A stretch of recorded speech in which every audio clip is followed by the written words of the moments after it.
This is Michael, your storyteller. Welcome to our channel Frightening Tales. Today I told you an unsolved crime story. Title: The Murders in the Rue Morgue. Writer: Edgar Allan Poe. Poe, Edgar Allan, 1809–49, American poet, short story writer, and critic who is best known for his tales of ratiocination, his fantastical horror stories, and his genre-founding detective stories. Poe, whose cloudy personal life is a virtual legend, considered himself primarily a poet. The Murders in the Rue Morgue. 1841, the police are unable to solve the murders of a mother and her daughter. Considered the first detective story, this work made Poe the only American to ever invent a form of literature. The Murders in the Rue Morgue. The Murders in the Rue Morgue, what song the sirens sang, or what name Achilles assumed when he hid himself among women, although puzzling questions are not beyond all conjecture. Sir Thomas Browne, Urn Burial. The mental features discoursed of as the analytical, are, in themselves, but little susceptible of analysis. We appreciate them only in their effects. We know of them, among other things, that they are always to their possessor, when inordinately possessed, a source of the liveliest enjoyment. As the strong man exults in his physical ability, delighting in such exercises as call his muscles into action, so glories the analyst in that moral activity which disentangles. He derives pleasure from even the most trivial occupations, bringing his talents into play. He is fond of enigmas, of conundrums, of hieroglyphics, exhibiting in his solutions of each a degree of acumen which appears to the ordinary apprehension preternatural. His results, brought about by the very soul and essence of method, have, in truth, the whole air of intuition. The faculty of resolution is possibly much invigorated by mathematical study, and especially by that highest branch of it which, unjustly, and merely on account of its retrograde operations, has been called, as if par excellence, analysis. Yet to calculate is not in itself to analyze. A chess player, for example, does the one without effort at the other. It follows that the game of chess, in its effects upon mental character, is greatly misunderstood. I am not now writing a treatise, but simply prefacing a somewhat peculiar narrative by observations very much at random. I will, therefore, take occasion to assert that the higher powers of the reflective intellect are more decidedly and more usefully tasked by the unostentatious game of draughts than by all the elaborate frivolity of chess. In this latter, where the pieces have different and bizarre motions, with various and variable values, what is only complex is mistaken, a not unusual error, for what is profound. The attention is here called powerfully into play. If it flag for an instant, an oversight is committed, resulting in injury or defeat. The possible moves being not only manifold but involute, the chances of such oversights are multiplied, and in 9 cases out of 10 it is the more concentrative rather than the more acute player who conquers. In drafts, on the contrary, where the moves are unique and have but little variation, the probabilities of inadvertence are diminished, and the mere attention being left. Comparatively, what advantages are obtained by either party are obtained by superior acumen. To be less abstract, let us suppose a game of draughts where the pieces are reduced to 4 kings, and where, of course, no oversight is to be expected. It is obvious that here the victory can be decided, the players being at all equal, only by some recherche movement, the result of some strong exertion of the intellect. Deprived of ordinary resources, the analyst throws himself into the spirit of his opponent, identifies himself therewith, and not unfrequently sees. Thus, at a glance, the sole methods, sometimes indeed absurdly simple ones, by which he may seduce into error or hurry into miscalculation. Whist has long been noted for its influence upon what is termed the calculating power, and men of the highest order of intellect have been known to take an apparently unaccountable delight in it, while eschewing chess as frivolous. Beyond doubt there is nothing of a similar nature so greatly tasking the faculty of analysis. The best chess player in Christendom may be little more than the best player of chess, but proficiency in whist implies capacity for success in all these more important undertakings where mind struggles with mind. When I say proficiency, I mean that perfection in the game which includes a comprehension of all the sources whence legitimate advantage may be derived. These are not only manifold but multiform, and lie frequently among recesses of thought altogether inaccessible to the ordinary understanding. To observe attentively is to remember distinctly, and, so far, the concentrative chess player will do very well at whist, while the rules of Hoyle, themselves based upon the mere mechanism of the game, are sufficiently and generally comprehensible.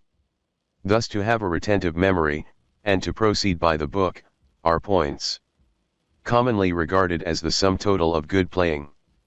But it is in matters beyond the limits of mere rule that the skill of the analyst is evinced.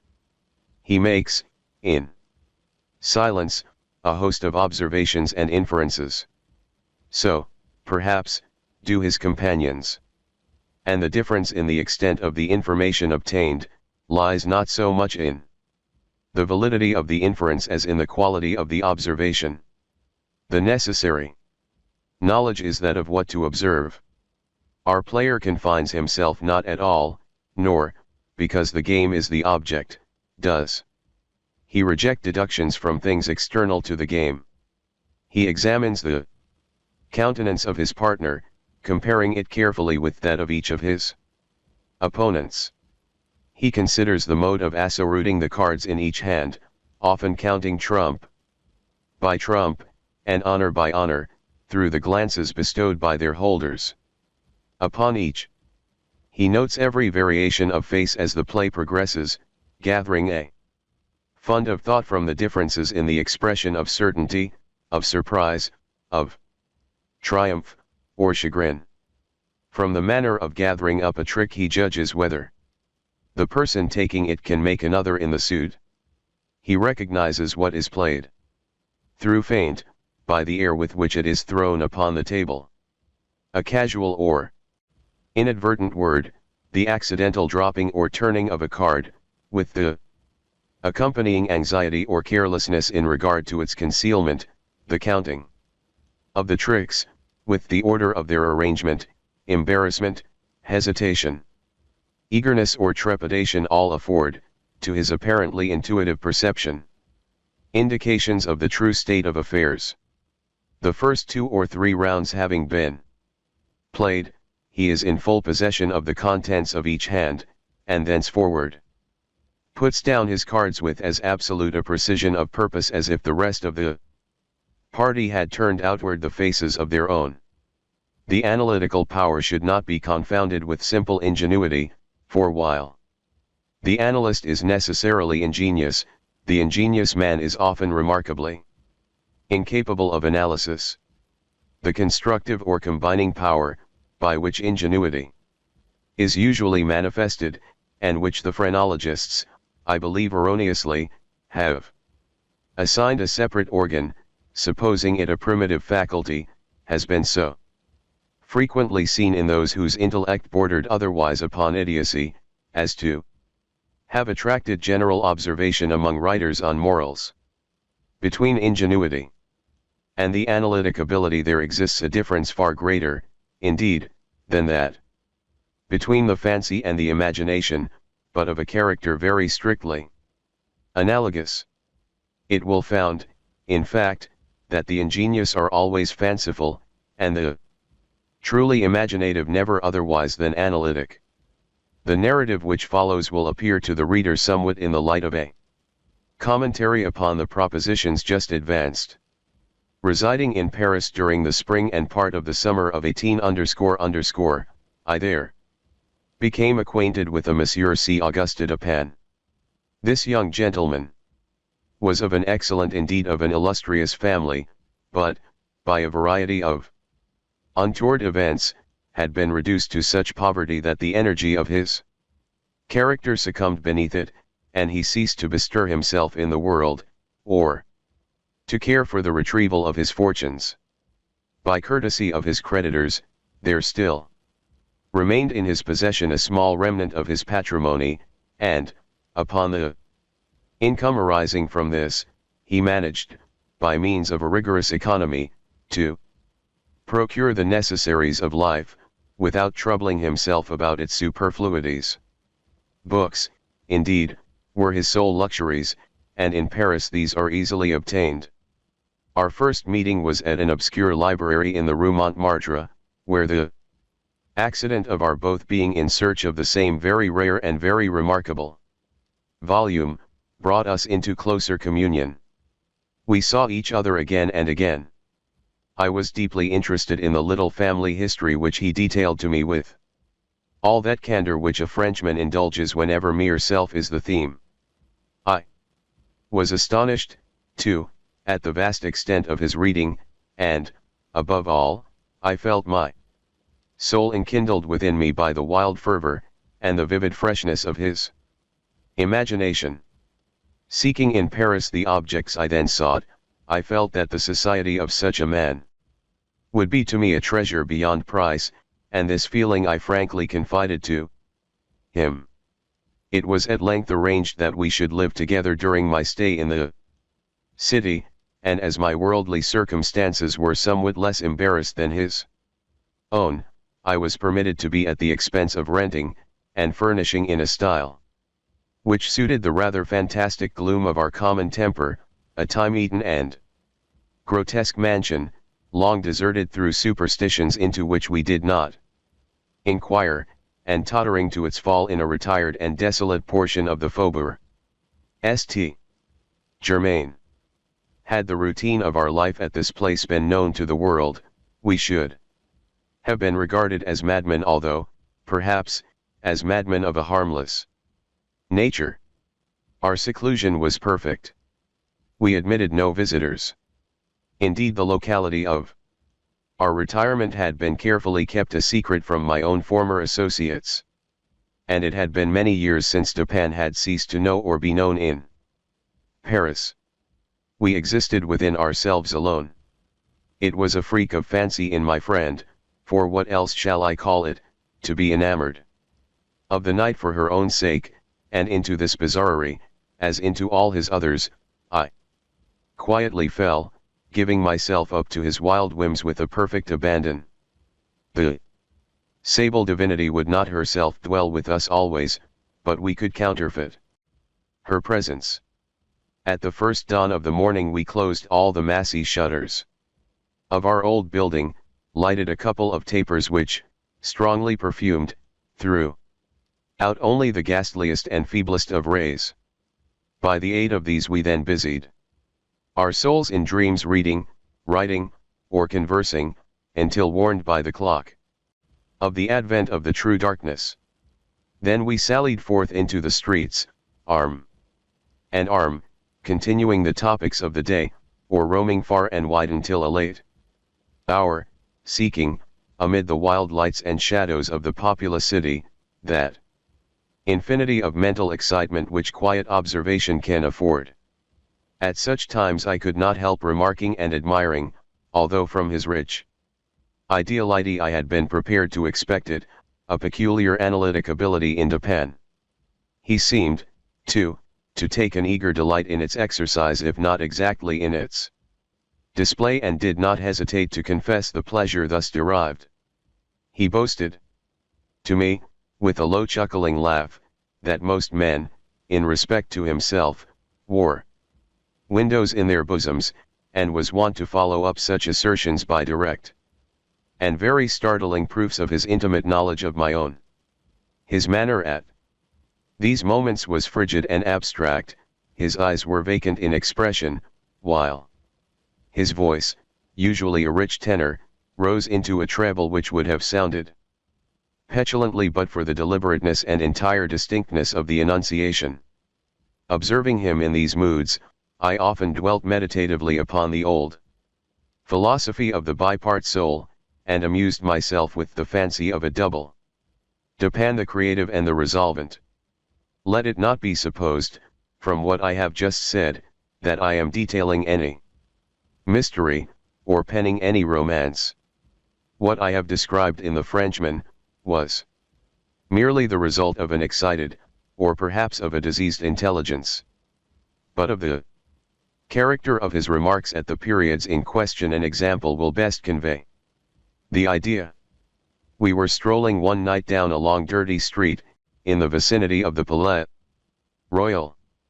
Being both, apparently, occupied with thought, neither of us had spoken a syllable for 15 minutes at least. All at once Dupin broke forth with these words: "He is a very little fellow, that's true, and would do better for the theatre de varietés." "There can be no doubt of that," I replied unwittingly, and not at first observing, so much had I been absorbed in reflection, the extraordinary manner in which the speaker had chimed in with my meditations. In an instant afterward I recollected myself, and my astonishment was profound. "Dupin," said I, gravely, "this is beyond my comprehension. I do not hesitate to say that I am amazed, and can scarcely credit my senses. How was it possible? You should know I was thinking of __." Here I paused, to ascertain beyond a doubt whether he really knew of whom I thought. "Of Chantilly," said he. "Why do you pause? You were remarking to yourself that his diminutive figure unfit him for tragedy." This was precisely what had formed the subject of my reflections. Chantilly was a quondam cobbler of the Rue St. Denis, who, becoming stage mad, had attempted the role of Xerxes in Crebillon's tragedy so called, and been notoriously pasquinated for his pains. "Tell me, for heaven's sake," I exclaimed, "the method, if method there is, by which you have been enabled to fathom my soul in this matter." In fact I was even more startled than I would have been willing to express. "It was the fruiterer," replied my friend, "who brought you to the conclusion that the mender of solace was not of sufficient height for Xerxes etid genus." The fruiterer. You astonish me. I know no fruiterer whomsoever. The man who ran up against you as we entered the street, it may have been 15 minutes ago. I now remembered that, in fact, a fruiterer, carrying upon his head a large basket of apples, had nearly thrown me down, by accident, as we passed from the Rue C__ into the thoroughfare where we stood, but what this had to do with Chantilly I could not possibly understand. There was not a particle of charlatanerie about Dupin. "I will explain," he said. "And that you may comprehend all clearly, we will first retrace the course of your meditations, from the moment in which I spoke to you until that of the rencontre with the fruiterer in question. The larger links of the chain run thus: Chantilly, Orion, Dr. Nichols, Epicurus, Stereotomy, the street stones, the fruiterer. There are few persons who have not, at some period of their lives, amused themselves in retracing the steps by which particular conclusions of their own minds have been attained. The occupation is often full of interest, and he who attempts it for the first time is astonished by the apparently illimitable distance and incoherence between the starting point and the goal.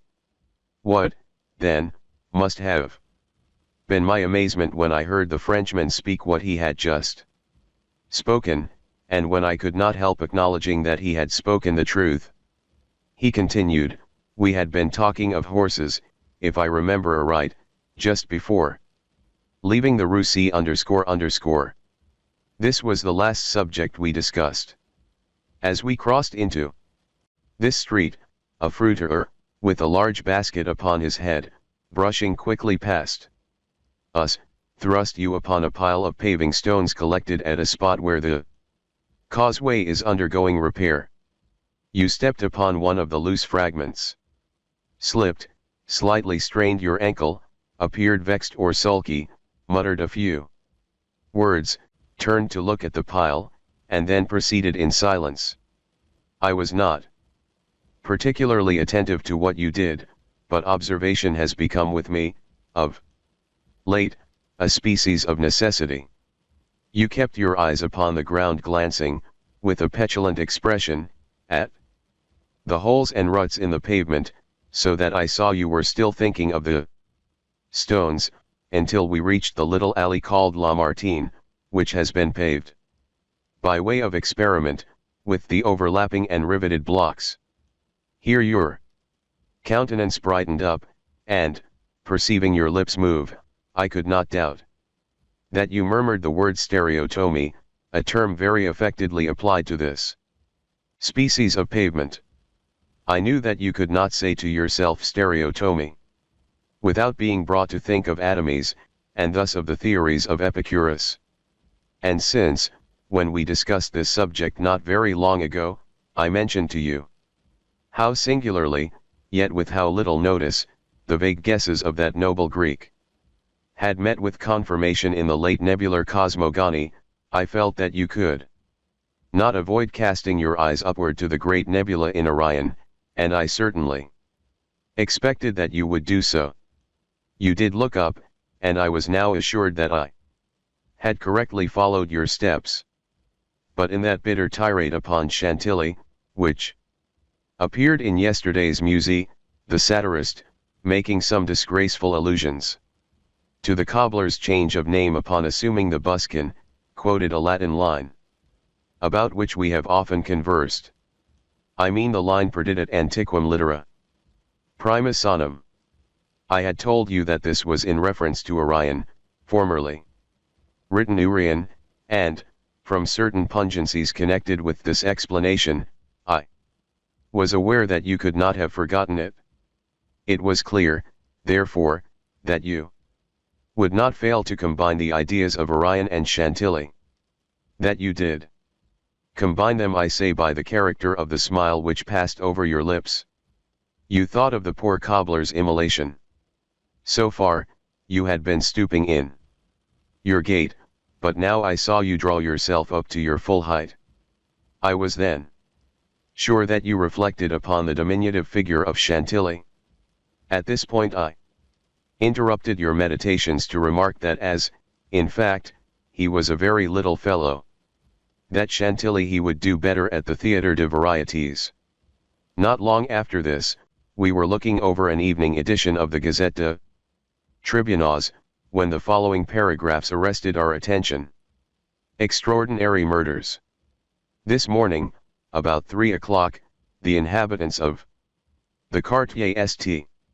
Roch were aroused from sleep by a succession of terrific shrieks, issuing, apparently, from the 4th story of a house in the Rue Morgue, known to be in the sole occupancy of one Madame L'Espanaye, and her daughter, Mademoiselle Camille L'Espanaye.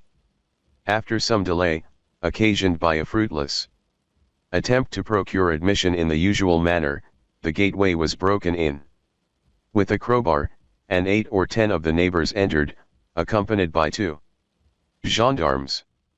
By this time the cries had ceased, but, as the party rushed up the first flight of stairs, 2 or more rough voices, in angry contention, were distinguished, and seemed to proceed from the upper part of the house.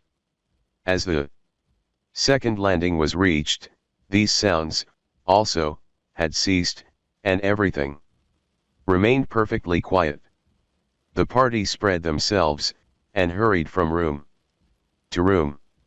Upon arriving at a large back chamber in the 4th story, the door of which, being found locked, with the key inside, was forced open, a spectacle presented itself, which struck every one present not less with horror than with astonishment. The apartment was in the wildest disorder, the furniture broken and thrown about in all directions.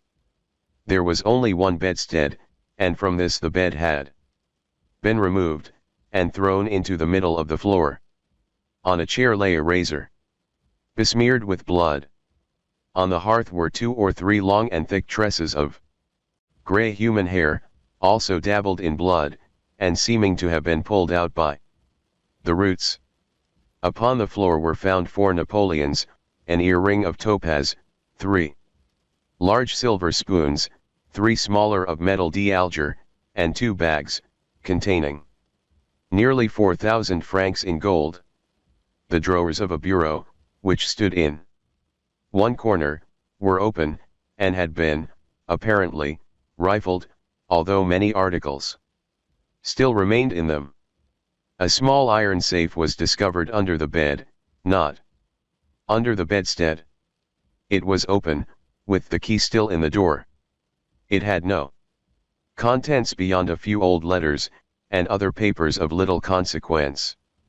Of Madame L'Espanaye no traces were here seen, but an unusual quantity of soot being observed in the fireplace, a search was made in the chimney, and, horrible to relate, the corpse of the daughter, head downward, was dragged therefrom, it having been thus forced up the narrow aperture for a considerable distance. The body was quite warm. Upon examining it, many excoriations were perceived, no doubt occasioned by the violence with which it had been thrust up and disengaged. Upon the face were many severe scratches, and, upon the throat, dark bruises, and deep indentations of finger nails, as if the deceased had been throttled to death.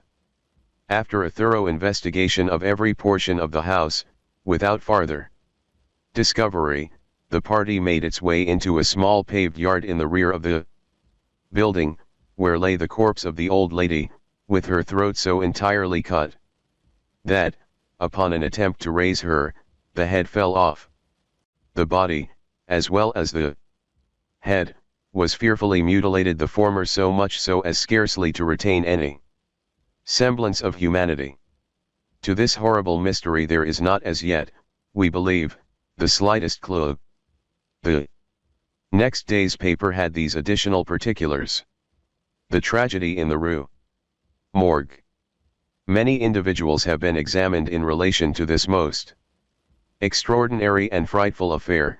The word affair has not yet, in France, that levity of import which it conveys with us, but nothing whatever has transpired to throw light upon it.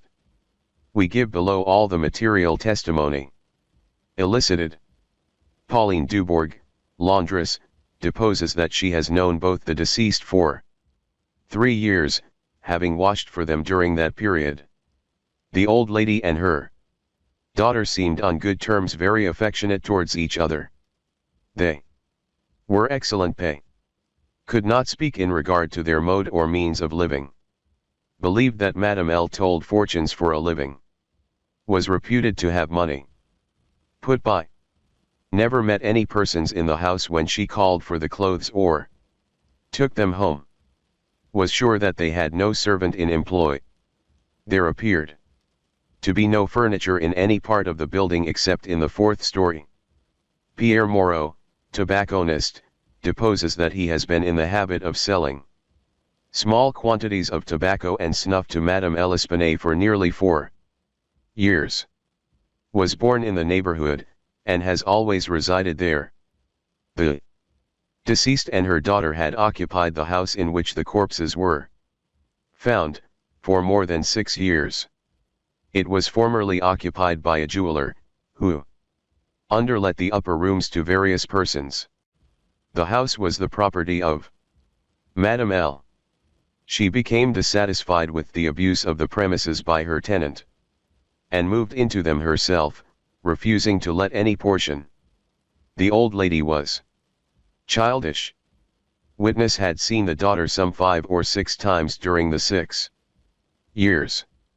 The two lived an exceedingly retired life, were reputed to have money.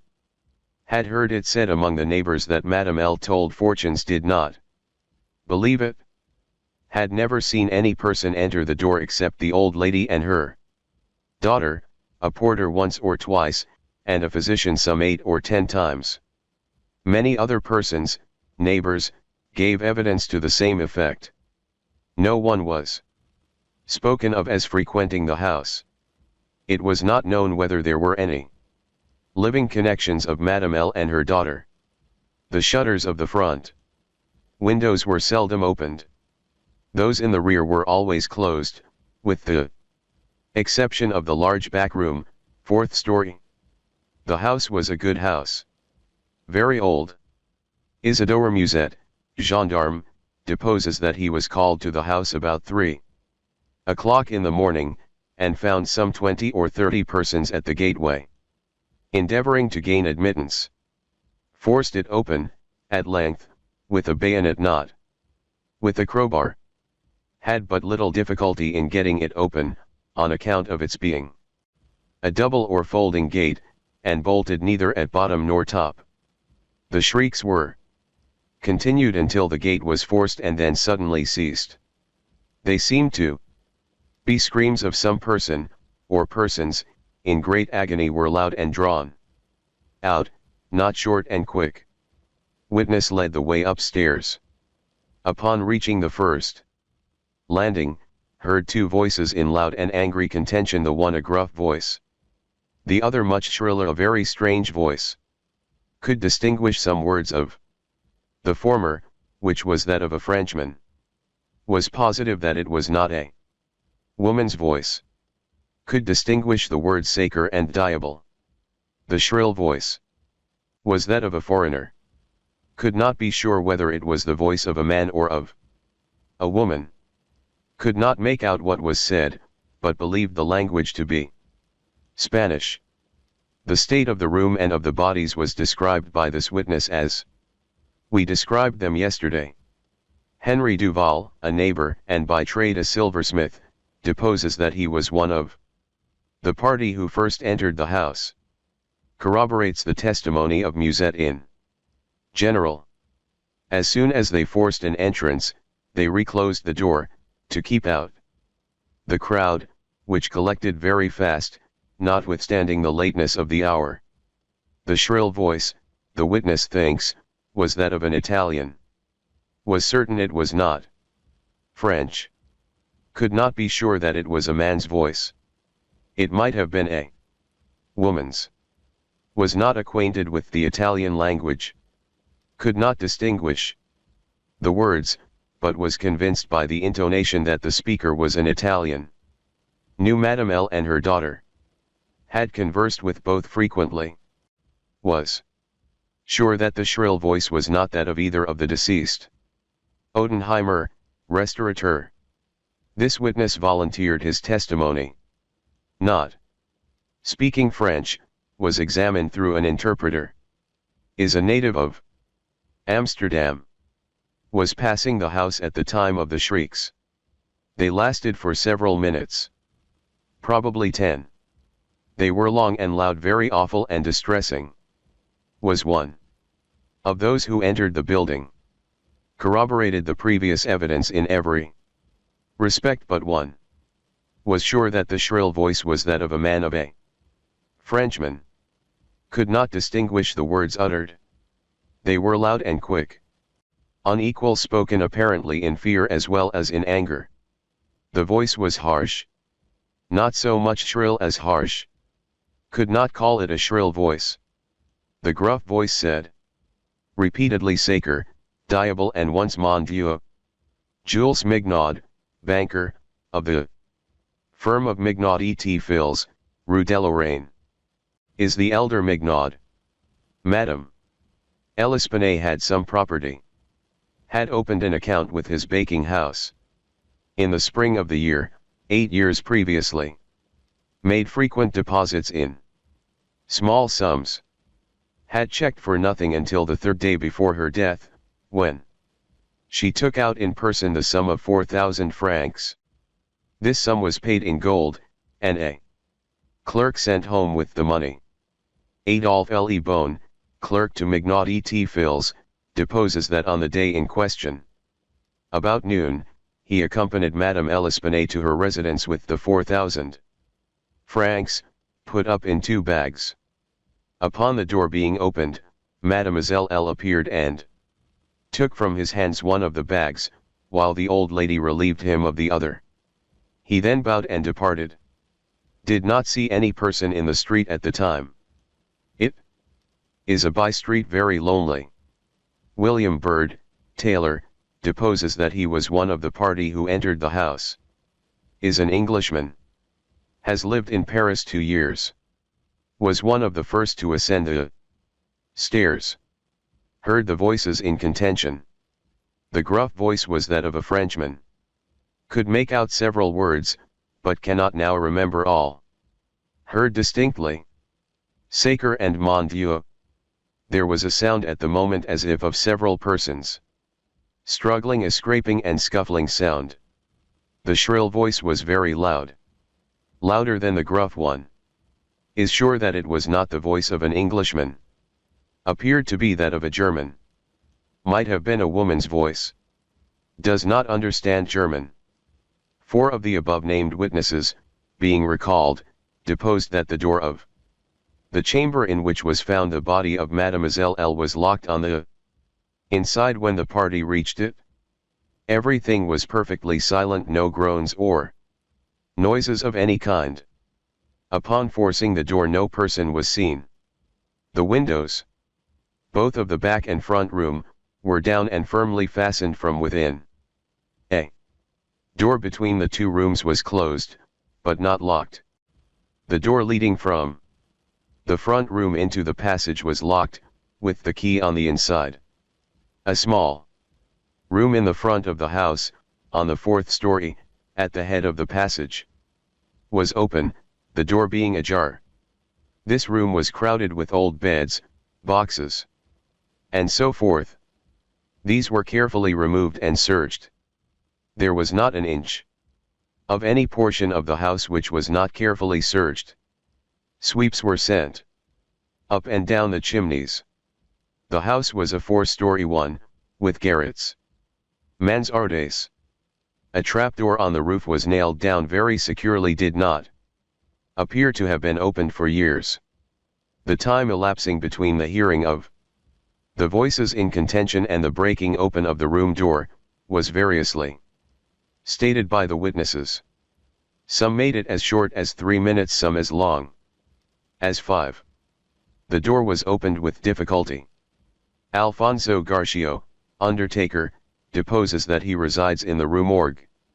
Is a native of Spain. Was one of the party who entered the house. Did not proceed up stairs. Is nervous, and was apprehensive of the consequences of agitation. Heard the voices in contention. The gruff voice was that of a Frenchman. Could not distinguish what was said. The shrill voice was that of an Englishman, is sure of this. Does not understand the English language, but judges by the intonation. Alberto Montani, confectioner, deposes that he was among the first to ascend the stairs. Heard the voices in question. The gruff voice was that of a Frenchman. Distinguished several words. The speaker appeared to be expostulating. Could not make out the words of the shrill voice. Spoke quick and unevenly. Thinks it the voice of a Russian. Corroborates the general testimony. Is an Italian. Never conversed with a native of Russia. Several witnesses, recalled, here testified that the chimneys of all the rooms on the 4th story were too narrow to admit the passage of a human being. By sweeps were meant cylindrical sweeping brushes, such as are employed by those who clean chimneys. These brushes were passed up and down every flue in the house. There is no back passage by which anyone could have descended. While the party proceeded upstairs, the body of Mademoiselle L'Espanaye was so firmly wedged in the chimney that it could not be got down until 4 or 5 of the party united their strength.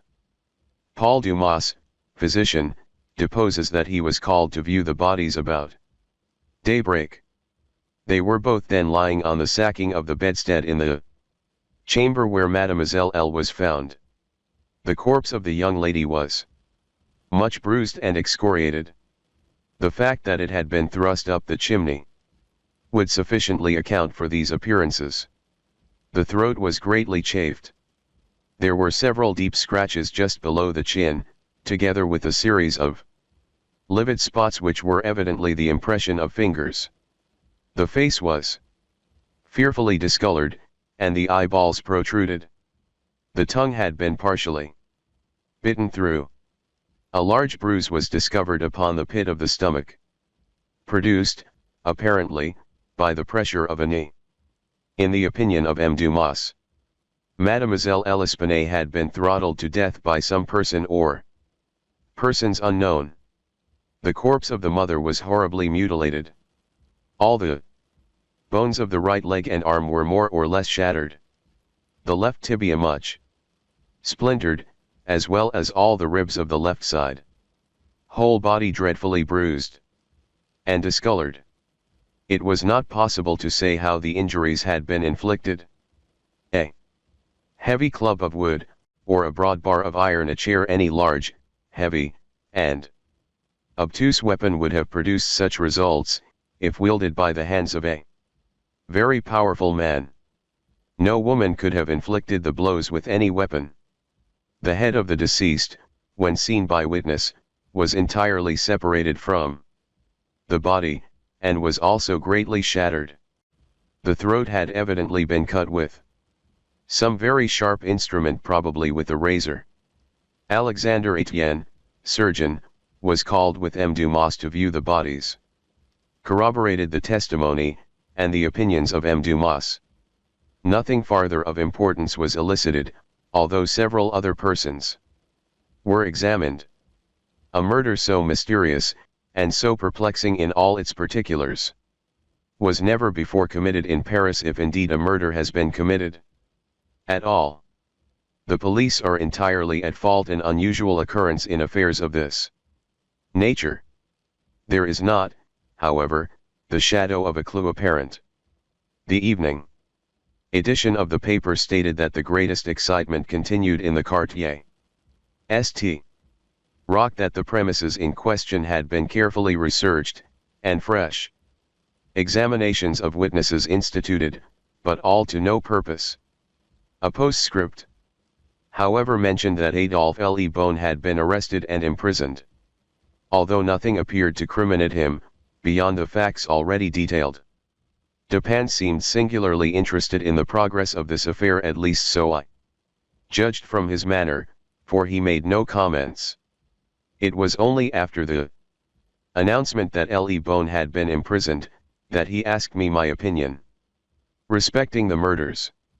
I could merely agree with all Paris in considering them an insoluble mystery. I saw no means by which it would be possible to trace the murderer. We must not judge of the means, said Dupin, by this shell of an examination.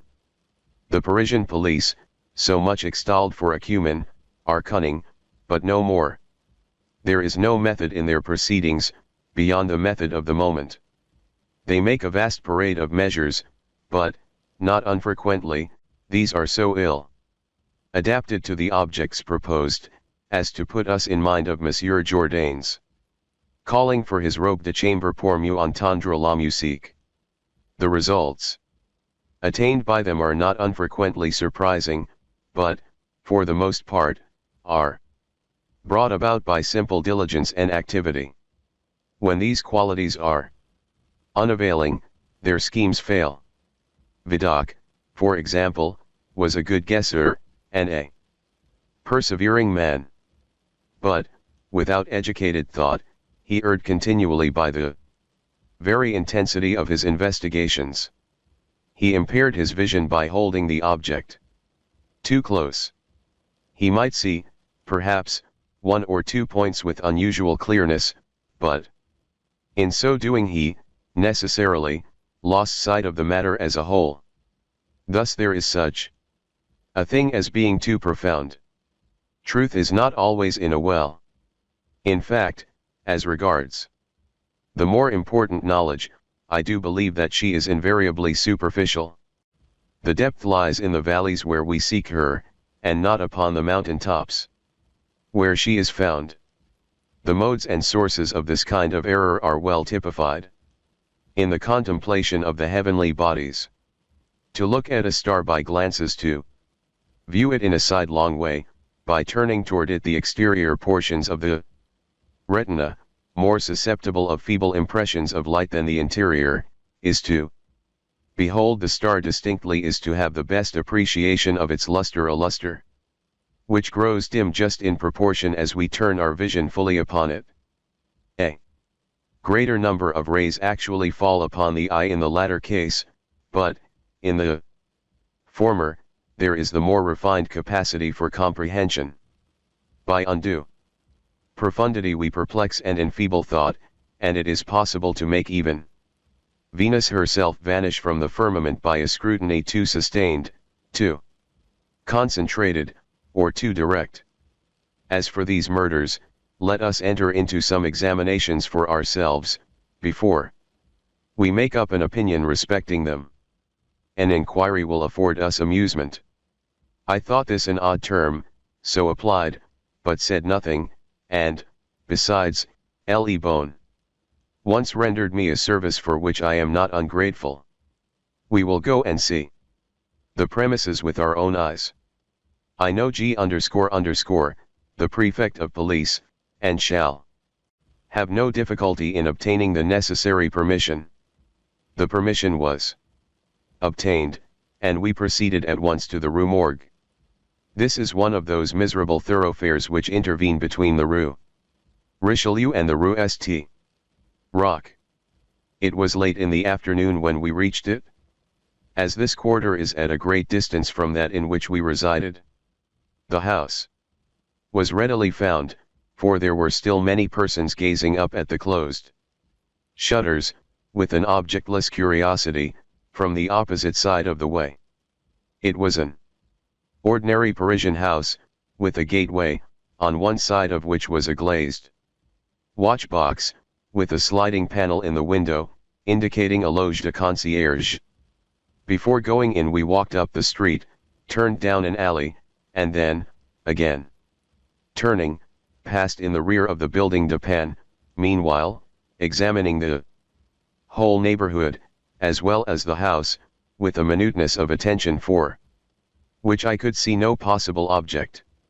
Retracing our steps, we came again to the front of the dwelling, rang, and, having shown our credentials, were admitted by the agents in charge.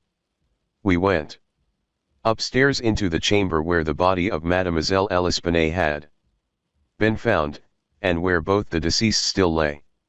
The disorders of the room had, as usual, been suffered to exist. I saw nothing beyond what had been stated in the Gazette des Tribunaux. Dupin scrutinized everything, not excepting the bodies of the victims. We then went into the other rooms, and into the yard, a gendarme accompanying us throughout. The examination occupied us until dark, when we took our departure. On our way home my companion stopped in for a moment at the office of one of the daily papers. I have said that the whims of my friend were manifold, and that J.E. Menegius, for this phrase there is no English equivalent. It was his humor. Now, to decline all conversation on the subject of the murder, until about noon the next day. He then asked me, suddenly, if I had observed anything peculiar at the scene of the atrocity. There was something in his manner of emphasizing the word peculiar, which caused me to shudder, without knowing why.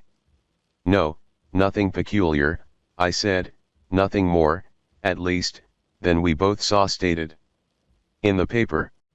The Gazette, he replied, has not entered, I fear, into the unusual horror of the thing. But dismiss the idle opinions of this print. It appears to me that this mystery is considered insoluble, for the very reason which should cause it to be regarded as easy of solution, I mean for the outre character of its features. The police are confounded by the seeming absence of motive, not for the murder itself but for the atrocity of the murder. They are puzzled, too, by the seeming impossibility of reconciling the voices heard in contention, with the facts that no one was discovered upstairs but the assassinated Mademoiselle L'Espanaye, and that there were no means of egress without the notice of the party ascending. The wild disorder of the room, the corpse thrust, with the head downward, up the chimney, the frightful mutilation of the body of the old lady. These considerations, with those just mentioned, and others which I need not mention, have sufficed to paralyze the powers, by putting completely at fault the boasted acumen of the government agents. They have fallen into the gross but common error of confounding the unusual with the abstruse. But it is by these deviations from the plane of the ordinary, that reason feels its way, if at all, in its search for the true. In investigations such as we are now pursuing, it should not be so much asked what has occurred, as what has occurred that has never occurred before. In fact, the facility with which I shall arrive, or have arrived, at the solution of this mystery, is in the direct ratio of its apparent insolubility in the eyes of the police. I stared at the speaker in mute astonishment. I am now awaiting, continued he, looking toward the door of our apartment. I am now awaiting a person who, although perhaps not the perpetrator of these butcheries, must have been in some measure implicated in their perpetration. Of the worst portion of the crimes committed, it is probable that he is innocent. I hope that I am right in this supposition, for upon it I build my expectation of reading the entire riddle. I look for the man here in this room every moment.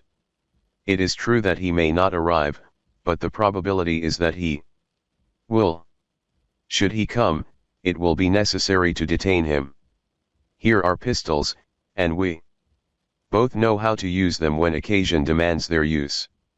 I took the pistols, scarcely knowing what I did, or believing what I heard, while Dupin went on, very much as if in a soliloquy. I have already spoken of his abstract manner at such times. His discourse was addressed to myself, but his voice, although by no means loud, had that intonation which is commonly employed in speaking to someone at a great distance. His eyes, vacant in expression, regarded only the wall. That the voices heard in contention, he said, by the party upon the stairs, were not the voices of the women themselves, was fully proved by the evidence. This relieves us of all doubt upon the question whether the old lady could have first destroyed the daughter, and afterward have committed suicide. I speak of this point chiefly for the sake of method, for the strength of Madame L'Espanaye would have been utterly unequal to the task of thrusting her daughter's corpse up the chimney as it was found, and the nature of the wounds upon her own person entirely preclude the idea of self-destruction. Murder, then, has been committed by some third party, and the voices of this third party were those heard in contention. Let me now advert not to the whole testimony respecting these voices but to what was peculiar in that testimony. Did you observe anything peculiar about it? I remarked that, while all the witnesses agreed in supposing the gruff voice to be that of a Frenchman, there was much disagreement in regard to the shrill, or, as one individual termed it, the harsh voice. That was the evidence itself, said Dupin, but it was not the peculiarity of the evidence.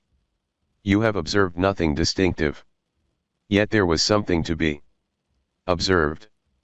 The witnesses, as you remark, agreed about the gruff voice, they were here unanimous. But in regard to the shrill voice, the peculiarity is not that they disagreed but that, while an Italian, an Englishman, a Spaniard, a Hollander, and a Frenchman attempted to describe it, each one spoke of it as that of a foreigner. Each is sure that it was not the voice of one of his own countrymen. Each likens it not to the voice of an individual of any nation with whose language he is conversant, but the converse. The Frenchman supposes it the voice of a Spaniard, and might have distinguished some words had he been acquainted with the Spanish. The Dutchman maintains it to have been that of a Frenchman, but we find it stated that not understanding French, this witness was examined through an interpreter. The Englishman thinks it the voice of a German, and does not understand German. The Spaniard is sure that it was that of an Englishman, but judges by the intonation altogether, as he has no knowledge of the English. The Italian believes it the voice of a Russian, but has never conversed with a native of Russia. A second Frenchman differs, moreover, with the first, and is positive that the voice was that of an Italian, but, not being cognizant of that tongue, is, like the Spaniard, convinced by the intonation.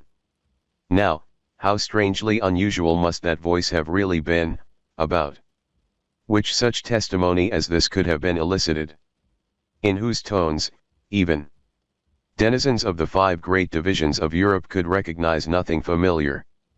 You will say that it might have been the voice of an Asiatic, of an African.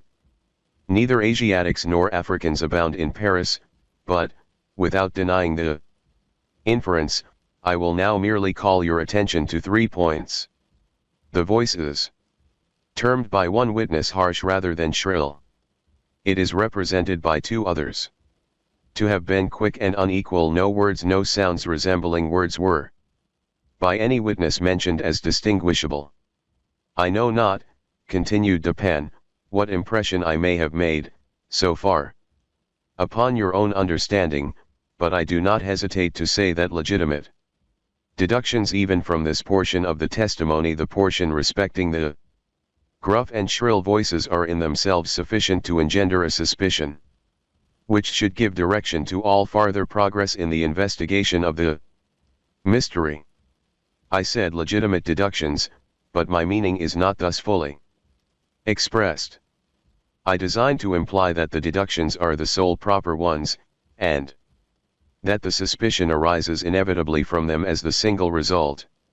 What the suspicion is, however, I will not say just yet. I merely wish you to bear in mind that, with myself, it was sufficiently forcible to give a definite form, a certain tendency to my inquiries in the chamber. Let us now transport ourselves, in fancy, to this chamber. What shall we first seek here? The means of egress employed by the murderers. It is not too much to say that neither of us believe in preternatural events. Madame and Mademoiselle L'Espanaye were not destroyed by spirits. The doers of the deed were material, and escaped materially.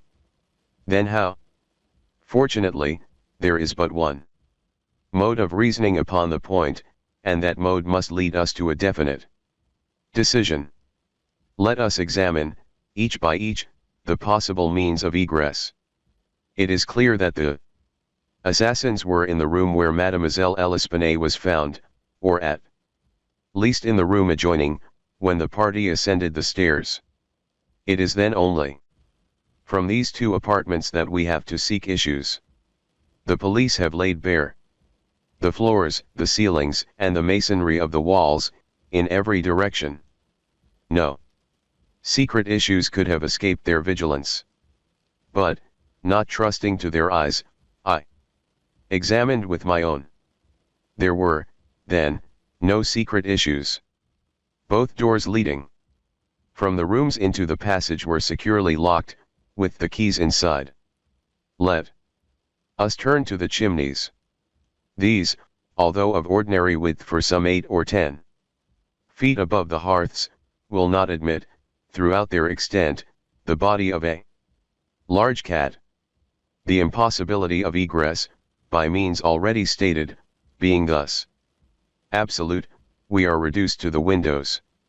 Through those of the front room no one could have escaped without notice from the crowd in the street. The murderers must have passed, then, through those of the back room. Now, brought to this conclusion in so unequivocal a manner as we are, it is not our part, as reasoners, to reject it on account of apparent impossibilities. It is only left for us to prove that these apparent impossibilities are, in reality, not such. There are two windows in the chamber. One of them is unobstructed by furniture, and is wholly visible. The lower portion of the other is hidden from view by the head of the unwieldy bedstead which is thrust close up against it. The former was found securely fastened from within. It resisted the utmost force of those who endeavored to raise it. A large gimlet hole had been pierced in its frame to the left, and a very stout nail was found fitted therein, nearly to the head. Upon examining the other window, a similar nail was seen similarly fitted in it, and a vigorous attempt to raise the sash failed also. The police were now entirely satisfied that egress had not been in these directions, and, therefore, it was thought a matter of supererogation to withdraw the nails and open the windows. My own examination was somewhat more particular, and was so for the reason I have just given, because here it was, I knew, that all apparent impossibilities must be proved to be not such in reality. I proceeded to think thus a posteriori. The murderers did escape from one of these windows. This being so, they could not have refastened the sashes from the inside, as they were found fastened, the consideration which put a stop, through its obviousness, to the scrutiny of the police in this quarter. Yet the sashes were fastened. They must, then, have the power of fastening themselves. There was no escape from this conclusion. I stepped to the unobstructed casement, withdrew the nail with some difficulty, and attempted to raise the sash. It resisted all my efforts, as I had anticipated. A concealed spring must, I now knew, exist, and this corroboration of my idea convinced me that my premises, at least, were correct. However mysterious still appeared the circumstances attending the nails. A careful search soon brought to light the hidden spring. I pressed it, and, satisfied with the discovery, forbore to upraise the sash. I now replaced the nail and regarded it attentively. A person passing out through this window might have reclosed it, and the spring would have caught. But the nail could not have been replaced. The conclusion was plain, and again narrowed in the field of my investigations. The assassins must have escaped through the other window. Supposing, then, the springs upon each sash to be the same, as was probable, there must be found a difference between the nails, or at least between the modes of their fixture. Getting upon the sacking of the bedstead, I looked over the headboard minutely at the second casement. Passing my hand down behind the board, I readily discovered and pressed the spring, which was, as I had supposed, identical in character with its neighbor. I now looked at the nail. It was as stout as the other, and apparently fitted in the same manner, driven in nearly up to the head. You will say that I was puzzled, but, if you think so, you must have misunderstood the nature of the inductions. To use a sporting phrase, I had not been once at fault. The scent had never for an instant been lost. There was no flaw in any link of the chain. I had traced the secret to its ultimate result, and that result was the nail. It had, I say, in every respect, the appearance of its fellow in the other window, but this fact was an absolute nullity, conclusive as it might seem to be, when compared with the consideration that here, at this point, terminated the clue. There must be something wrong, I said, about the nail. I touched it, and the head, with about 1/4 of an inch of the shank, came off. In my fingers. The rest of the shank was in the gimlet hole, where it had been broken off. The fracture was an old one, for its edges were increased instead with rust, and had apparently been accomplished by the blow of a hammer, which had partially embedded, in the top of the bottom sash, the head portion of the nail. Now, carefully replace this head portion in the indentation whence I had taken it. And the resemblance to a perfect nail was complete. The fissure was invisible. Pressing the spring, I gently raised the sash for a few inches, the head went up. With it, remaining firm in its bed. I closed the window, and the semblance of the whole nail was again perfect. The riddle, so far, was now unriddled. The assassin had escaped through the window which looked upon the bed, dropping of its own accord upon his exit. Or perhaps purposely closed, it had become fastened by the spring, and it was the retention of this spring which had been mistaken by the police for that of the nail, farther inquiry being thus considered unnecessary. The next question is that of the mode of descent. Upon this point I had been satisfied in my walk with you around the building. About 5 feet and a half. From the casement in question there runs a lightning rod. From this rod it would have been impossible for anyone to reach the window itself, to say nothing of entering it. I observed, however, that shutters of the 4th story were of the peculiar kind called by Parisian carpenters ferrades, a kind rarely employed at the present day, but frequently seen upon very old mansions at Lyons and Bordeaux. They are in the form of an ordinary door, a single, not a folding door, except that the upper half is latticed or worked in open trellis, thus affording an excellent hold for the hands. In the present instance these shutters are fully 3 feet and a half broad. When we saw them from the rear of the house, they were both about half open, that is to say, they stood off at right angles from the wall. It is probable that the police, as well as myself, examined the back of the tenement, but, if so, in looking at these ferrades in the line of their breadth, as they must have done, they did not perceive this great breadth itself, or, at all events, failed to take it into due consideration. In fact, having once satisfied themselves that no egress could have been made in this quarter, they would naturally bestow here a very cursory examination. It was clear to me, however, that the shutter belonging to the window at the head of the bed, would, if swung fully back to the wall, reach to within 2 feet of the lightning rod.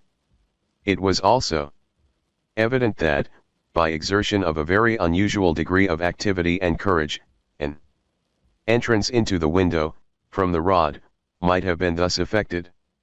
By reaching to the distance of 2 feet and a half, we now suppose the shutter open. To its whole extent, a robber might have taken a firm grasp upon the trellis work.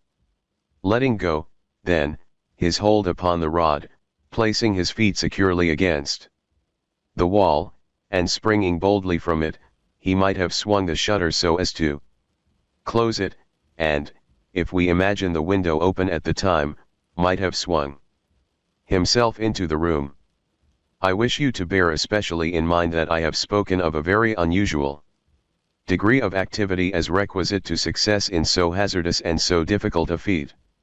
It is my design to show you, first, that the thing might possibly have been accomplished, but, secondly, and chiefly, I wish to impress upon your understanding the very extraordinary, the almost preternatural character of that agility which could have accomplished it.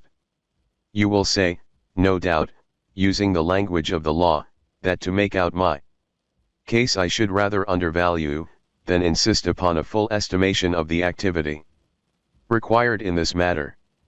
This may be the practice in law, but it is not the usage of reason. My ultimate object is only the truth. My immediate purpose is to lead you to place in juxtaposition that very unusual activity of which I have just spoken, with that very peculiar shrill, or harsh, and unequal voice, about whose nationality no two persons could be found to agree, and in whose utterance no syllabification could be detected. At these words a vague and half-formed conception of the meaning of Japan flitted over my mind. I seemed to be upon the verge of comprehension, without power to comprehend, as men, at times, find themselves upon the brink of remembrance, without being able, in the end, to remember. My friend went on with his discourse. You will see, he said, that I have shifted the question from the mode of egress to that of ingress. It was my design to suggest that both were effected in the same manner, at the same point. Let us now revert to the interior of the room. Let us survey the appearances here. The drawers of the bureau, it is said, had been rifled, although many articles of apparel still remained within them. The conclusion here is absurd. It is a mere guess, a very silly one, and no more. How are we to know that the articles found in the drawers were not all these drawers had originally contained?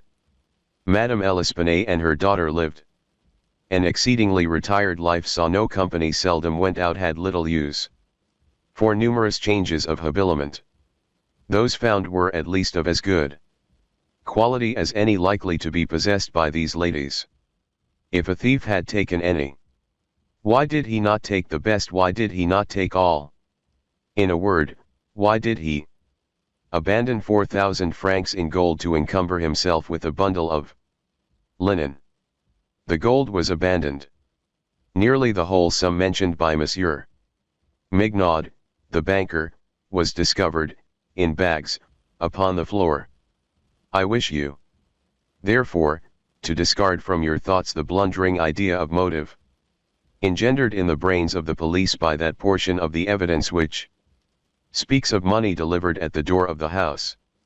Coincidences 10 times as remarkable as this, the delivery of the money, and murder committed within 3 days upon the party receiving it, happen to all of us every hour of our lives, without attracting even momentary notice.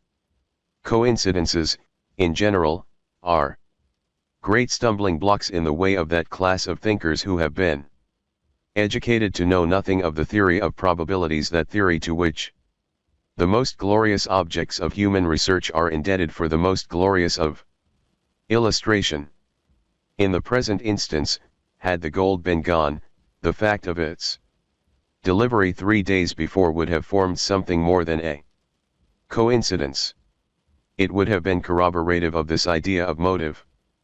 But, under the real circumstances of the case, if we are to suppose gold the motive of this outrage, we must also imagine the perpetrator so vacillating an idiot as to have abandoned his gold and his motive together.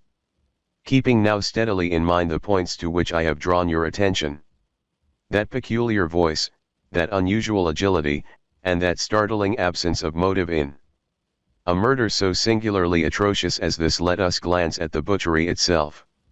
Here is a woman strangled to death by manual strength, and thrust up a chimney, head downward. Ordinary assassins employ no such modes of murder as this. Least of all, do they thus dispose of the murdered. In the manner of thrusting the corpse up the chimney, you will that there was something excessively outre, something altogether irreconcilable with our common notions of human action, even when we suppose the actors the most depraved of men. Think, too, how great must have been that strength which could have thrust the body up such an aperture so forcibly that the united vigor of several persons was found barely sufficient to drag it down. Turn, now, to other indications of the employment of a vigor most marvelous. On the hearth were thick tresses, very thick tresses of grey human hair. These had been torn out by the roots. You are aware of the great force necessary in tearing thus from the head even 20 or 30 hairs together. You saw the locks in question as well as myself. Their roots, a hideous sight, were clotted with fragments of the flesh of the scalp, sure token of the prodigious power which had been exerted in uprooting perhaps 500,000 of hairs at a time. The throat of the old lady was not merely cut, but the head absolutely severed. From the body, the instrument was a mere razor. I wish you also to look at the brutal ferocity of these deeds. Of the bruises upon the body of Madame L'Espanaye I do not speak. Monsieur Dumas, and his worthy coadjutor, Monsieur Etienne, have pronounced that they were inflicted by some obtuse instrument, and so far these gentlemen are very correct. The obtuse instrument was clearly the stone pavement in the yard, upon which the victim had fallen from the window which looked in upon the bed. This idea, however simple it may now seem, escaped the police for the same reason that the breadth of the shutters escaped them, because, by the affair of the nails, their perceptions had been hermetically sealed against the possibility of the windows have ever been opened at all. If now, in addition to all these things, you have properly reflected upon the odd disorder of the chamber, we have gone so far as to combine the ideas of an agility astounding, a strength superhuman, a ferocity brutal, a butchery without motive, a grotesquerie in horror absolutely alien from humanity, and a voice foreign in tone to the ears of men of many nations, and devoid of all distinct or intelligible syllabification. What result, then, has ensued? What impression have I made upon your fancy? I felt a creeping of the flesh as Dupin asked me the question. A madman, I said, has done this deed, some raving maniac escaped from a neighboring maison de santé. In some respects, he replied, your idea is not irrelevant. But the voices of madmen, even in their wildest paroxysms, are never found to tally with that peculiar voice heard upon the stairs. Madmen are of some nation, and their language, however incoherent in its words, has always the coherence of syllabification. Besides, the hair of a madman is not such as I now hold in my hand. I disentangled this little tuft from the rigidly clutched fingers of Madame L'Espanaye.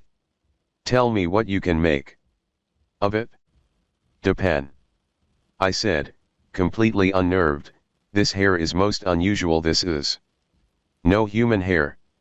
I have not asserted that it is, said he, but, before we decide this point, I wish you to glance at the little sketch I have here traced upon this paper. It is a facsimile drawing of what has been described in one portion of the testimony as dark bruises, and deep indentations of finger-nails, upon the throat of Mademoiselle L'Espanaye, and in another, by Messrs. Dumas and Etienne, as a series of livid spots, evidently the impression of fingers. You will perceive, continued my friend, spreading out the paper upon the table before us, that this drawing gives the idea of a firm and fixed hold. There is no slipping apparent. Each finger has retained possibly until the death of the victim the fearful grasp by which it originally embedded itself. Attempt, now, to place all your fingers, at the same time, in the respective impressions as you see them. I made the attempt in vain. We are possibly not giving this matter a fair trial, he said. The paper is spread out upon a plain surface, but the human throat is cylindrical. Here is a billet of wood, the circumference of which is about that of the throat. Wrap the drawing around it, and try the experiment again. I did so, but the difficulty was even more obvious than before. This, I said, is the mark of no human hand. Read now, replied Dupin. This passage from Cuvier. It was a minute anatomical and generally Descriptive account of the large fulvous orangutan of the East Indian Islands. The gigantic stature, the prodigious strength and activity, the wild ferocity, and the imitative propensities of these mammalia are sufficiently well known to all. I understood the full horrors of the murder at once. The description of the digits, said I, as I made an end of reading, is in exact accordance with this drawing. I see that no animal but an orangutan, of the species here mentioned, could have impressed the indentations as you have traced them. This tuft of tawny hair, too, is identical in character with that of the beast of Cuvier. But I cannot possibly comprehend the particulars of this frightful mystery. Besides, there were two voices heard in contention, and one of them was unquestionably the voice of a Frenchman.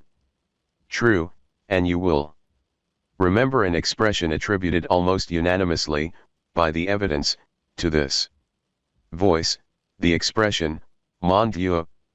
This, under the circumstances, has been justly characterized by one of the witnesses, Montagny, the confectioner, as an expression of remonstrance or expostulation. Upon these two words, therefore, I have mainly built my hopes of a full solution of the riddle. A Frenchman was cognizant of the murder. It is possible, indeed it is far more than probable, that he was innocent of all participation in the bloody transactions which took place. The orangutan may have escaped from him. He may have traced it to the chamber, but, under the agitating circumstances which ensued, he could never have recaptured it. It is still at large. I will not pursue these guesses, for I have no right to call them more, since the shades of reflection upon which they are based are scarcely of sufficient depth to be appreciable by my own intellect, and since I could not pretend to make them intelligible to the understanding of another. We will call them guesses then, and speak of them as such.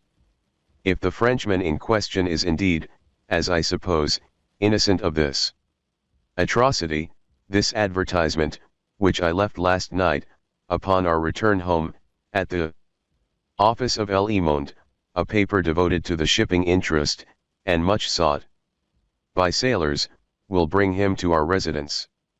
He handed me a paper, and I read thus: caught in the Bois de Boulogne, early in the morning of the INST, the morning of the murder, a very large, tawny orangutan of the Bornese species. The owner, who is ascertained to be a sailor, belonging to a Maltese vessel, may have the animal again, upon identifying it satisfactorily, and paying a few charges arising from its capture and keeping. Call at no ___, rue ___, Faubourg St. Germain au Troisième. How was it possible, I asked, that you should know the man to be a sailor, and belonging to a Maltese vessel? I do not know it, said Dupin. I am not sure of it. Here, however, is a small piece of ribbon, which from its form, and from its greasy appearance, has evidently been used in tying the hair in one of those long queues of which sailors are so fond. Moreover, this knot is one which few besides sailors can tie, and is peculiar to the Maltese. I picked the ribbon up at the foot of the lightning rod. It could not have belonged to either of the deceased. Now if, after all, I am wrong in my induction from this ribbon, that the Frenchman was a sailor belonging to a Maltese vessel, still I can have done no harm in saying what I did in the advertisement. If I am in error, he will merely suppose that I have been misled by some circumstance into which he will not take the trouble to inquire. But if I am right, a great point is gained. Cognizant although innocent of the murder, the Frenchman will naturally hesitate about replying to the advertisement about demanding the orangutan. He will reason thus: I am innocent, I am poor, my orang-outang is of great value to one in my circumstances. A fortune of itself, why should I lose it through idle apprehensions of danger? Here it is, within my grasp. It was found in the Bois de Boulogne at a vast distance from the scene of that butchery. How can it ever be suspected that a brute beast should have done the deed? The police are at fault, they have failed to procure the slightest clue. Should they even trace the animal, it would be impossible to prove me cognizant of the murder, or to implicate me in guilt on account of that cognizance. Above all, I am known. The advertiser designates me as the possessor of the beast. I am not sure to what limit his knowledge may extend. Should I avoid claiming a property of so great value, which it is known that I possess, I will render the animal at least liable to suspicion. It is not my policy to attract attention either to myself or to the beast.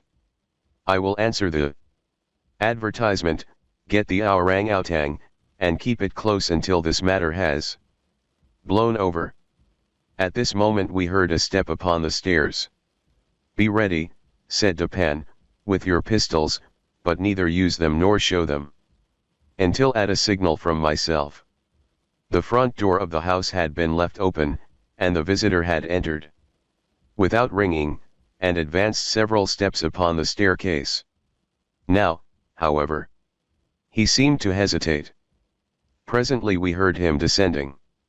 Dupin was moving quickly to the door, when we again heard him coming up.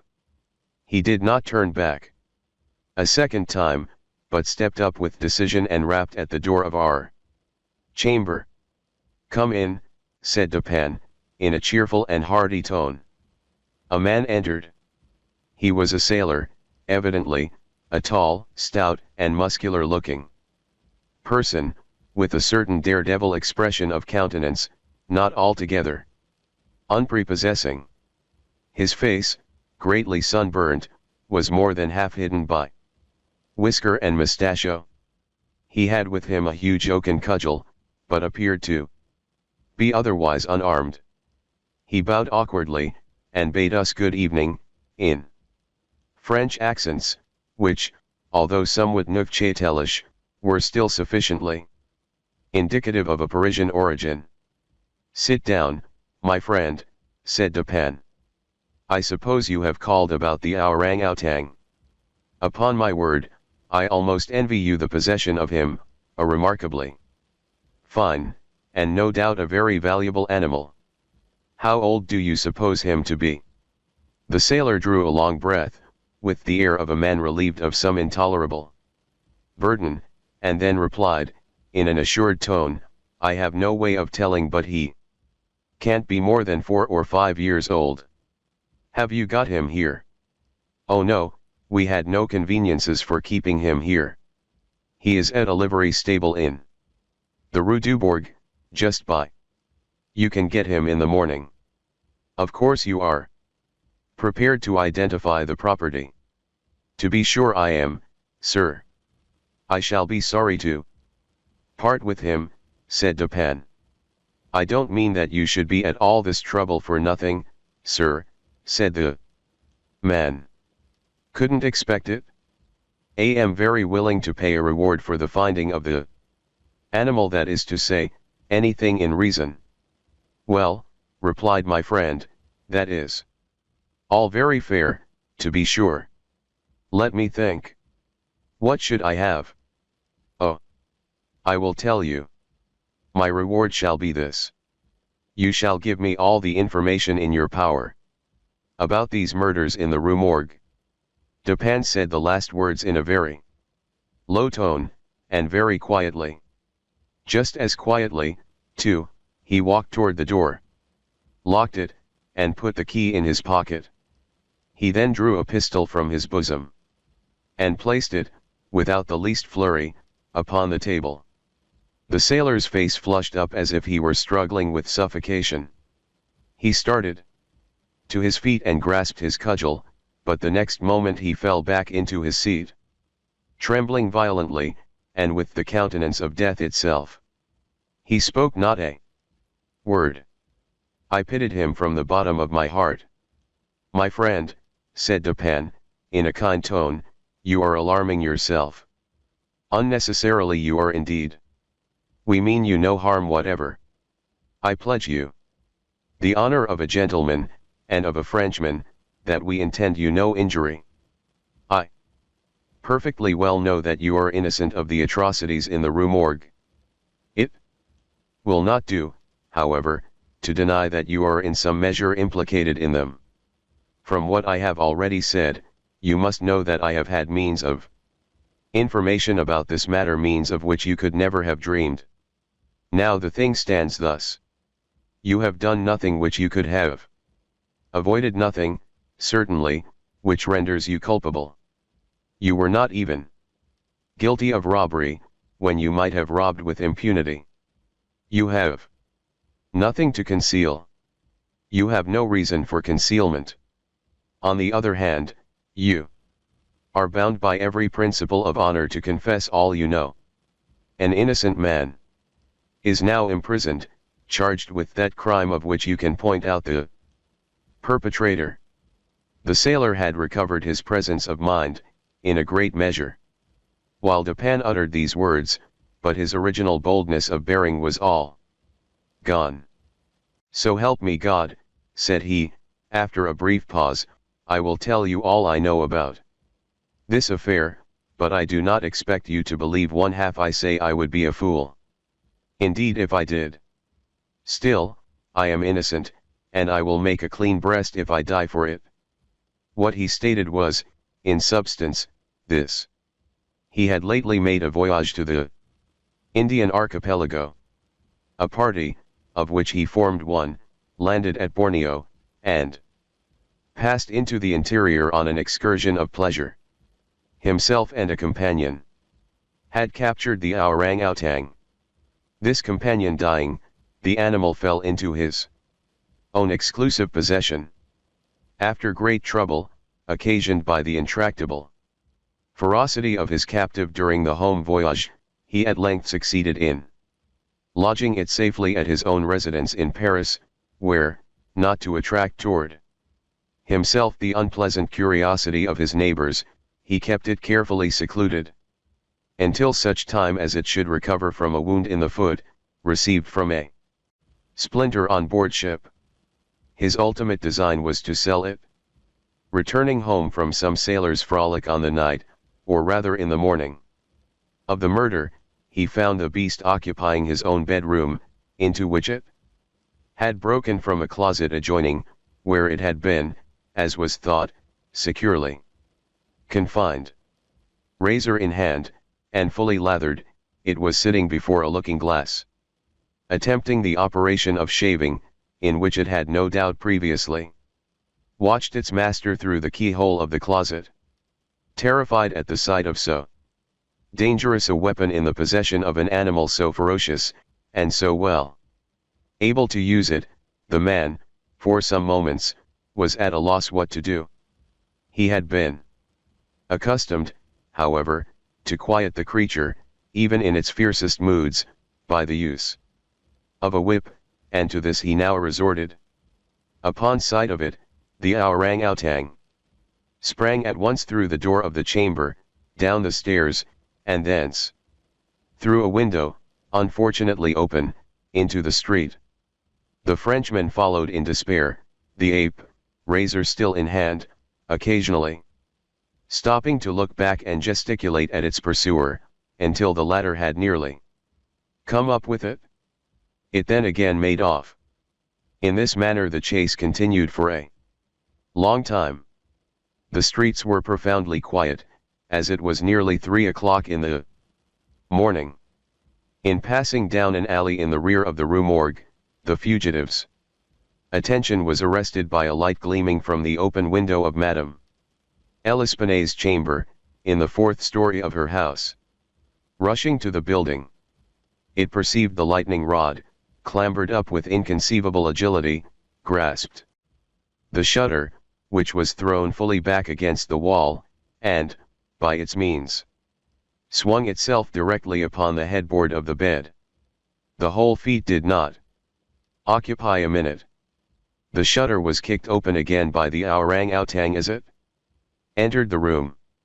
The sailor, in the meantime, was both rejoiced and perplexed. He had strong hopes of now recapturing the brute, as it could scarcely escape from the trap into which it had ventured, except by the rod, where it might be intercepted as it came down. On the other hand, there was much cause for anxiety as to what it might do in the house. This latter reflection urged the man still to follow the fugitive. A lightning rod is ascended without difficulty, especially by a sailor. But, when he had arrived as high as the window, which lay far to his left, his career was stopped. The most that he could accomplish was to reach over so as to obtain a glimpse of the interior of the room. At this glimpse he nearly fell from his hold through excess of horror. Now it was that those hideous shrieks arose. Upon the night, which had startled from slumber the inmates of the Rue Morgue, Madame L'Espanaye and her daughter, habit in their night clothes, had apparently been arranging some papers in the iron chest already mentioned, which had been wheeled into the middle of the room. It was open, and its contents lay beside it on the floor. The victims must have been sitting with their backs toward the window, and, from the time elapsing between the ingress of the beast and the screams, it seems probable that it was not immediately perceived. The flapping to of the shutter would naturally have been attributed to the wind. As the sailor looked in, the gigantic animal had seized Madame L'Espanaye by the hair, which was loose, as she had been combing it, and was flourishing the razor about her face, in imitation of the motions of a barber.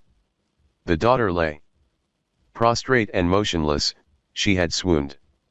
The screams and struggles of the old lady, during which the hair was torn from her head, had the effect of changing the probably pacific purposes of the orang-outang into those of wrath. With one determined sweep of its muscular arm it nearly severed her head from her body. The sight of blood inflamed its anger into frenzy. Gnashing its teeth, and flashing fire from its eyes, it flew upon the body of the girl, and embedded its fearful talons in her throat, retaining its grasp until she expired. Its wandering and wild glances fell at this moment upon the head of the bed, over which the face of its master, rigid with horror, was just discernible. The fury of the beast, who no doubt bore still in mind the dreaded whip, was instantly converted into fear. Conscious of having deserved punishment, it seemed desirous of concealing its bloody deeds, and skipped about the chamber in an agony of nervous agitation, throwing down and breaking the furniture as it moved, and dragging the bed from the bedstead. In conclusion, it seized first the corpse of the daughter, and thrust it up the chimney, as it was found, then that of the old lady, which it immediately hurled through the window headlong. As the ape approached the casement with its mutilated burden, the sailor shrank aghast to the rod, and, rather gliding than clambering down it, hurried at once home, dreading the consequences of the butchery, and gladly abandoning, in his terror, all solicitude about the fate of the orang-outang. The words heard by the party upon the staircase were the Frenchman's exclamations of horror and affright, commingled with the fiendish jabberings of the brute. I have scarcely anything to add. The orang-outang must have escaped from the chamber, by the rod, just before the breaking of the door. It must have closed the window as it passed through it. It was subsequently caught by the owner himself, who obtained for it a very large sum at the Jardin des Plantes. Le Bon was instantly released, upon our narration of the circumstances, with some comments from Dupin, at the bureau of the Prefect of Police.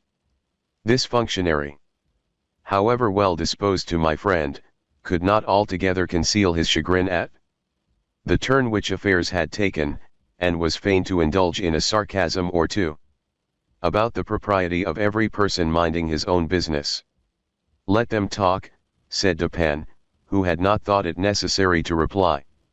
"Let him discourse, it will ease his conscience. I am satisfied with having defeated him in his own castle. Nevertheless, that he failed in the solution of this mystery, is by no means that matter for wonder which he supposes it, for, in truth, our friend the prefect is somewhat too cunning to be profound. In his wisdom is no stamen.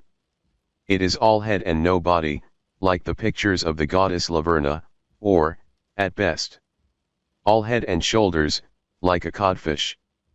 But he is a good creature after all. I like him especially for one master stroke of cant, by which he has attained his reputation for ingenuity. I mean the way he has denir ce qui est, et de expliquer. Ce qui en est pas. 1. 1 Rousseau, Nouvelle Heloise. The End.